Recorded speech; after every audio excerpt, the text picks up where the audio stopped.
नमस्कार, मैं हूं आपके साथ प्रदीप आजाद और खास बात में आज बात होगी एक उस मसले की जो पूरे हिंदुस्तान में इस समय काफी चर्चाओं में है। पिछले 2 दिनों से आप एक तस्वीर देख रहे होंगे कि जहां पर कुछ छात्र या कुछ लोग अपने गुस्से की आग को सामने लेकर आ रहे हैं और खास तौर से हिंदुस्तान के बिहार में एक बड़ा मसला उठा हुआ है और मसला है रेलवे परीक्षा को लेकर। और कहा जा रहा है कि उस परीक्षा में धांधली का कुछ मामला हुआ। उसके बाद में यहाँ पर जो स्टूडेंट्स हैं, जो प्रतियोगी छात्र हैं, वो काफ़ी गुस्सा हुए और उसके बाद बवंडर खड़ा हो गया।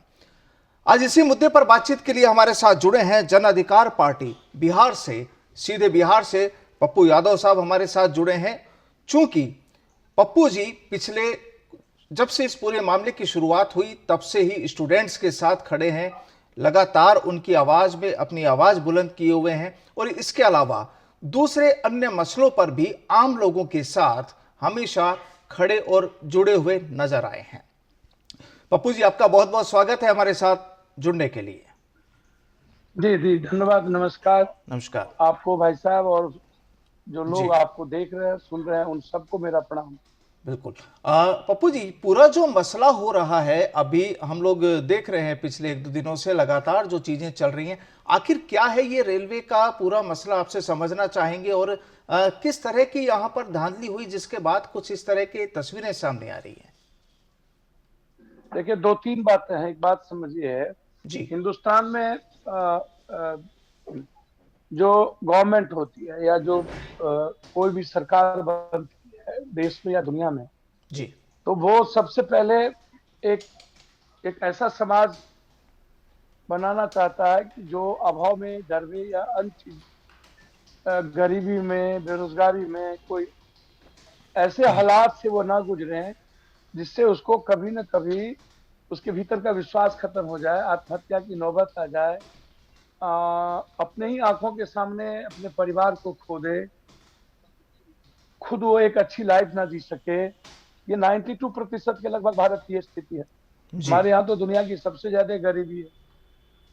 हमारे कंट्री में हमने एक चीज को वाच किया है बेसिकली। एक तो हमारा जो डेमोक्रेसी है वो बुर्जुआ है, और लोकतांत्रिक जो प्रणाली है वो संविधान, जो कॉन्स्टिट्यूशन है, जो सबसे पहला हमारा जो वे ऑफ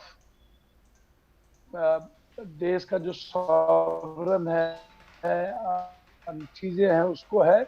सुभाष चंद्र बोस आर्थिक आजादी की बात करते थे, तब राजनीतिक आजादी की बात की।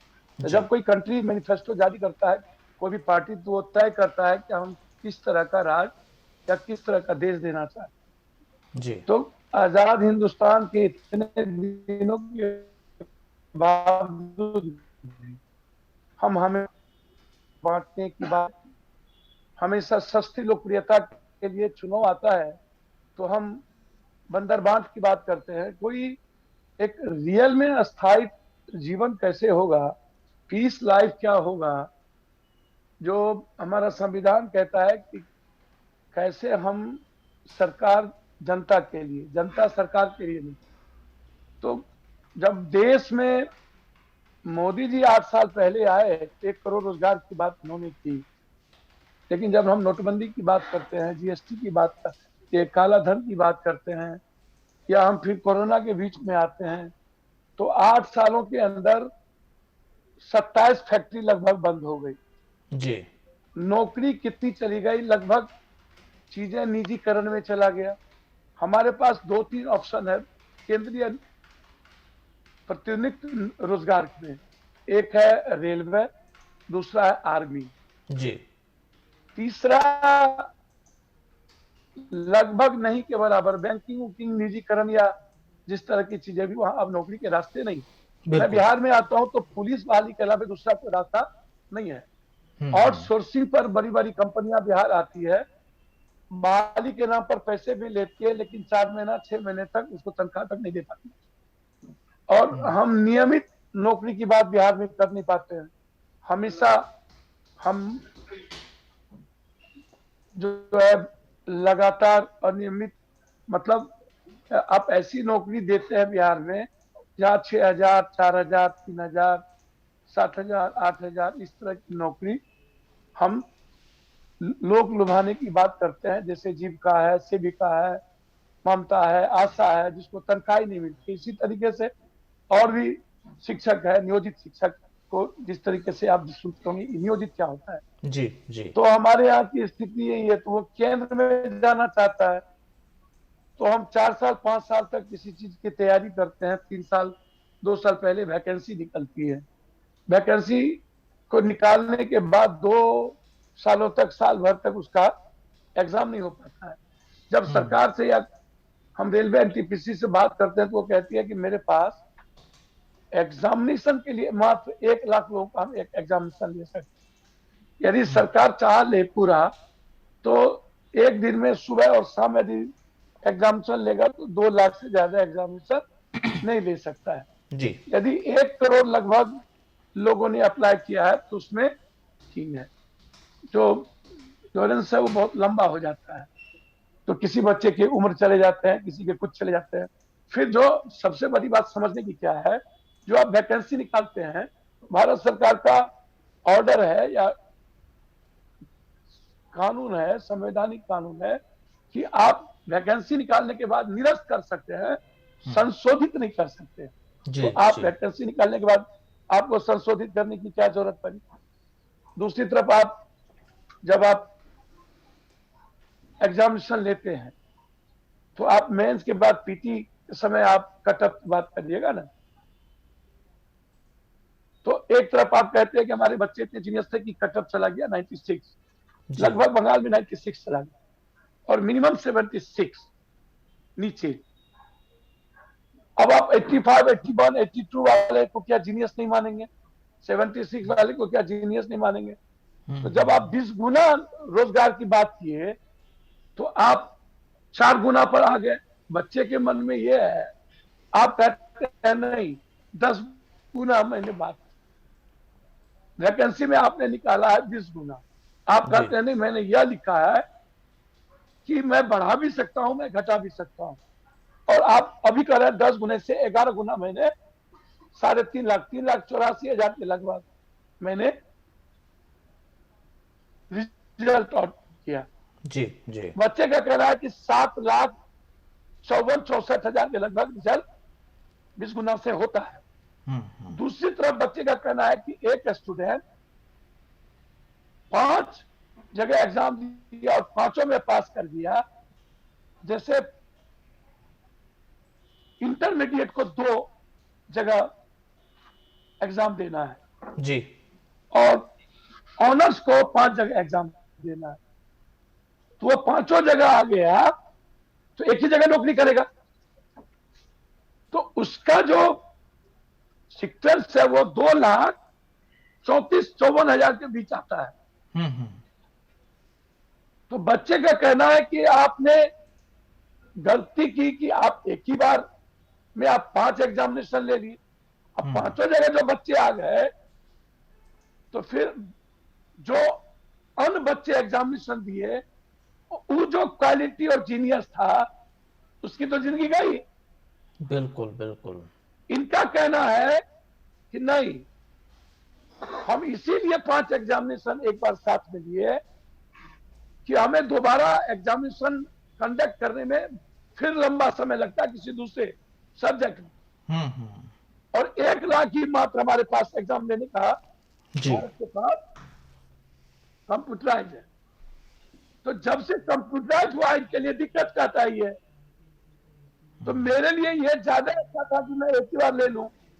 बच्चे का कहना है कि नहीं, इन्होंने इसी बीच में जी चीजों को घपला किया है। एक तो यह है मामला, जो गंभीर मामला था, इसी में जो गंभीर मामला है वो कटअप का मामला है जी कि आप मेंस के में ही कैसे ले लिए, पीटी में के बाद आपको लेना चाहिए था। तो एक तो ये मुद्दा था बहुत बड़ा। दूसरा, नाला पर डाला मार दिए। ग्रुप डी में क्या किया इन लोगों ने, कभी भी इस तरह की स्थिति पैदा नहीं हुई। तो ग्रुप डी में इन्होंने क्या किया, मेंस के बाद पीटी, पीटी के बाद फिजिकल, फिजिकल के बाद मेडिकल। हम्म। अब आप हमको बताइए, एक तरफ तो नौकरी नहीं है, एक तरफ हमको कोई बैंक की सुविधा नहीं है, बैंक हमें लोन नहीं देती है। यदि हम लोन लेने की हिम्मत भी करते हैं तो सीधा सीधा बिल्कुल। इतना ब्याज है कि आप कल्पना नहीं कर सकते हैं। तो हम तो चाहेंगे ना कि आप जो वैकेंसी निकालते हैं ग्रुप डी की, उसी आधार पर कुछ हो। जी जी जी। तो अब ग्रुप डी की वैकेंसी आपने निकाल दिया और बाद में आपने परसों रात में आपने ऑर्डर पास कर दिया। तो वैकेंसी में निकाले कुछ, ऑर्डर पास किए कुछ। और यही मिडिल यही क्लास के बच्चों के साथ तो आप खिलवाड़ यही करते हैं ना। यही वजह है पूरे विरोध की और पूरे घटनाक्रम की। नहीं, और समझ लीजिए ना, जी। ये तो हुआ टेक्निकल चीज है। ठीक है। बच्चे, अब ये कोचिंग, अब फलना चिल्ला, कोचिंग से तो पूरा प्राइम मिनिस्टर तक जुड़ा हुआ है। एसएसबी का हुआ था, प्राइम मिनिस्टर कोचिंग वाले को नहीं इन्वॉल्व किए थे। दिल्ली में इतना बड़ा हंगामा हुआ। जी। हमको खुद प्राइम मिनिस्टर ने कहा कि आप पप्पू जी किस आंदोलन में आप फंस जाते हैं। कोचिंग तो आपको भी पता है कि कितना बड़ा तंत्र और जाल बिछा हुआ है पूरी दुनिया में। बिल्कुल बिल्कुल। और वो तय करता है यूपीएससी, एसएससी, बीपीएससी का क्वेश्चन क्या तैयार होगा, किस ड्यूरेशन में एग्जामिनेशन होगा, उससे राय लिए जाते हैं। लेकिन इसमें कोचिंग वाले या अंक का बहुत बड़ी भूमिका, 2-3% प्रोटेक्ट, सिर्फ मदद के अलावा दूसरा कोई नहीं था। स्वतः क्रांति थी। इतने दिनों के बाद रोजगार नहीं आया तो फिर आपने खेला बेला कर दी, आक्रोश पैदा हुआ। सुबह से शाम बच्चे बैठे थे, कुछ नहीं हुआ जी। रात होते ही लाठी, आंसू गैस, धमकी। कल रात में भी यही हुआ, दिन में कुछ नहीं, रात में हुआ। रात में आप लॉस झूठ के मार रहे हैं, प्रयागराज में आप तोड़ रहे हैं, तो आप दिन में क्यों नहीं किए? रात में आप क्यों अंधकार का फायदा उठा के जो मना रहे हैं सो कर रहे हैं? भाई हमारे अपनी राय ठिकाने की, दिन भर तो कोई तोड़फोड़ नहीं हुआ, तो आपने उस्काया। बाद में ये गुस्सा चेंज हुआ। हम लोग लगातार, और ये अखबार प्रेस वाले जो बड़े बड़े हाउस घराना में बैठते हैं, वो उल्टे ही हिंसा का पाठ पढ़ाते रहते। हिंसा हिंसा, अरे यार दादा, हिंसा सबसे ज्यादा पदाधिकारी ये चारों संस्थाओं तो करती है। भ्रष्टाचार हिंसा है कि नहीं? चरित्रहीनता हिंसा है कि नहीं? तो मैनिफेस्टो में कुछ लिखते हो काम। आप आज भी रेलवे भर्ती बोर्ड के अधिकारियों से शायद आपने मुलाकात की है और आपने कोई चेतावनी भी दी है 28 जनवरी तक की, कुछ ऐसा कुछ मसला है? देखिए, बड़े हमारे साथ संदिग्ध कमेटी हम लोग गए थे। वैसे तो हम गए थे वहां उपवास करने जी। कि आप लगातार हमारे बच्चों पर हमला कर रहे हैं और हिंसा का पाठ मत पढ़ाइए। जी। सब हिंसक आदमी सब बैठल है कोठी में, और एंकर हिंसा का पाठ पढ़ाने लगा कल से नेशनल टीवी। जाट आंदोलन, मीना आंदोलन, गुर्जर आंदोलन, आरक्षण, मंदिर निर्माण, मंडल, स्वर्ण आंदोलन, क्या हिंसक नहीं हुई? अब मंदिर, मस्जिद, गुरुद्वारे, चर्च बनाने में लाखों लोगों को नहीं मारे, आपने आरक्षण में नहीं मारा। हमें सीखना चाहिए किसान आंदोलन से। लेकिन दुनिया में बड़ी सी कंट्री अभी स्वयं शू किया, क्या हुआ? जब तक राष्ट्रपति और प्राइम मिनिस्टर रिजाइन नहीं करता तब तक पूरा का पूरा देश वो घर नहीं जाता है। हमारे यहाँ वो परिस्थिति तो होती नहीं है।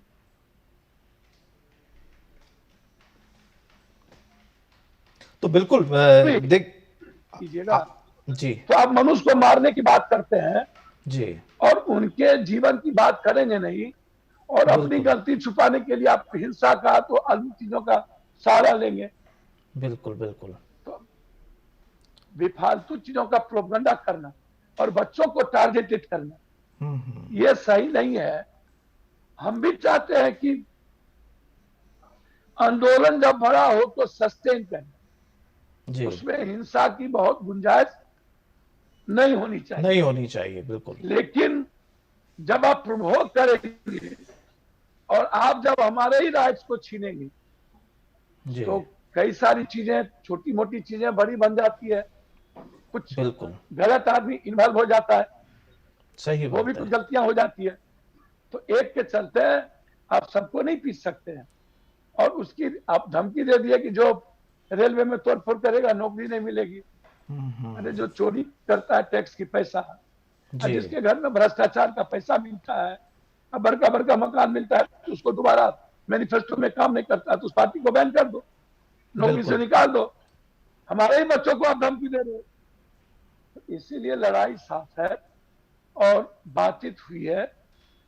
रेलवे बोर्ड ने 4 बजे अपने वेबसाइट पर उस बोर्ड के ऑर्डर को अपने वेबसाइट पर रख दिया है। जी, अब बच्चे इसको देख रहे हैं। मेरी जो जिम्मेदारी बच्चे देंगे जी, और मेरे हिस्से जो बच्चों की जिम्मेदारी होगी, जी, मैं बाखूबी निभाऊंगा। मैं बच्चों के द्वारा चलूंगा, न कि मैं अपनी बात थोपूंगा। जी, मैंने जी, उन्हें भी कहा कि आप समझिए, आप महसूस कीजिए, 28 तारीख को निर्णय बच्चों को लेना है। वो जो निर्णय लेंगे जी, हम उसमें आग्रह और संशोधन कर सकते हैं, जी। लेकिन उस निर्णय के साथ हम कहीं ना कहीं खड़े होंगे। तो पप्पू जी क्या लगता है, जैसे आप लगातार इसमें संघर्ष कर रहे हैं, बच्चों के साथ में हैं, अधिकारियों से आपने मुलाकात भी की है, तो आपको लगता क्या है कि क्या कहीं बात बैठ पाएगी जो हिंसा वाली कोई चीज ना हो और बच्चे भी परेशान ना हो? सर जब कमेटी बन जाए ना, जी, तो समझिएगा कि बच्चे की भविष्य गई। तो तय करे ना, ये 1 सप्ताह के अंदर कमेटी का निर्णय है, जी, बच्चों को ऑनलाइन बात कर ले और 3 महीना के अंदर एग्जामिनेशन का ड्यूरेशन तय करे और वैकेंसी निकाले। 3 महीने के अंदर वो तय कर दे कि हम अमुक तारीख को रिजल्ट दे रहे हैं। आप ऐसा तो तय नहीं करते हो। आप तय करो कि फॉर्म भरने के लिए 1 पैसे नहीं लगेंगे, तय करो कि बिल्कुल, फिर एग्जामिनेशन देने के लिए ट्रक और बस और ट्रेन में पैसे नहीं लगेंगे। बिल्कुल, फिर बच्चा कर्जा लेगा, फिर फॉर्म भरने के लिए पैसा देगा। उसी जो फॉर्म भर दिया आप उसी पे करो, और फिर जो एग्जाम देने जाएंगे आप उसको फ्री करो, और 3 महीना का डेट का टाइम फाइनल कर दो, और उसके बाद आप अमुक जो राय बनती है उस पर रिजल्ट आउटपुट करो। तो आपको लगता है जो कमेटी का जो गठन हुआ है रेल मंत्री की ओर से, और तो जो असल जो चीजें हैं वो वहां पर पहुंच पाएगी? आंख में धूल झोंके लिए जी, साहब, चोर बंदर सब बैठल है। लेपापोती हम हाई कोर्ट की मॉनिटरिंग में चाहते हैं जी, यह कमेटी, जी, उसको दिल्ली हाई कोर्ट की कमेटी भी उसको देखे जी, और हमारे बच्चों की राय को प्राथमिकता रखे और उसको ऑनलाइन ही बात ना करे, जी, उसको ओपन वेबसाइट पर डाले कि हमारे बच्चों के साथ आपकी वार्ता क्या हुई और डेली आप क्या कर रहे हैं।